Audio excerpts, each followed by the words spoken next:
एक बार की बात है। एक गांव में एक किसान रहता था। उस किसान को जानवर पालने का बहुत शौक था।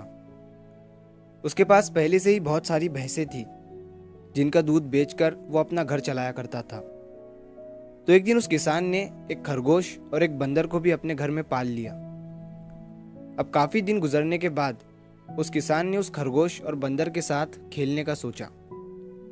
उस किसान ने अपने खेत में बहुत सारे छोटे छोटे गड्ढे कर दिए और फिर उन गड्ढों पर मिट्टी डालकर उन गड्ढों को बंद कर दिया और किसी एक गड्ढे में उस किसान ने एक गाजर को छुपा दिया।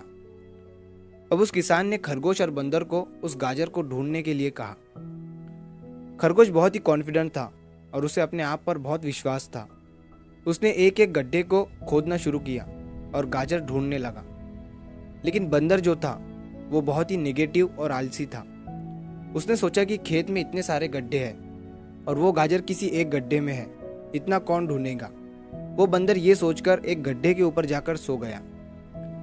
अब उधर खरगोश अपनी पूरी मेहनत से गाजर ढूंढ रहा था। एक एक करके खरगोश ने सारे गड्ढे देख लिए, लेकिन उसे किसी भी गड्ढे में गाजर नहीं मिली। सिर्फ एक गड्ढा बाकी रह गया था जिसके ऊपर बंदर सो रहा था। अब खरगोश बंदर के पास जाता है और उसे उस गड्ढे पर से उठने के लिए कहता है। जैसे ही बंदर उस गड्ढे पर से उठता है, खरगोश गड्ढा खोद कर गाजर बाहर निकाल लेता है और अपने मालिक को ले जाकर दे देता है। बंदर ये देखकर हैरान हो जाता है कि जिस गड्ढे के ऊपर वो इतनी देर से सो रहा था, गाजर उसी के अंदर थी।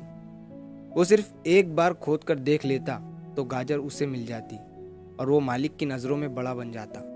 यही सोचकर वो अपने किए पर पछता रहा था। दोस्तों, इस कहानी से हमें 3 बहुत बड़ी सीखें मिलती है। पहली ये है कि हमें कभी भी अपने काम के प्रति नेगेटिव नहीं सोचना चाहिए।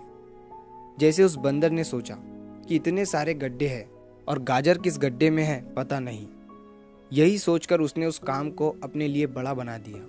और दूसरी सीख हमें इस कहानी से ये मिलती है कि हमें एटलीस्ट कोशिश भी तो करनी चाहिए, क्योंकि हम जब तक कोशिश नहीं करेंगे किस्मत भी हमारा साथ नहीं देंगी। अगर वो बंदर जिस गड्ढे पर सोया हुआ था वहां से ही गाजर को ढूंढना शुरू करता तो उसे गाजर मिल जाती, लेकिन उसने कोशिश ही नहीं किया। और तीसरी सीख हमें इस कहानी से ये मिलती है कि हमें जल्दी हार नहीं माननी चाहिए।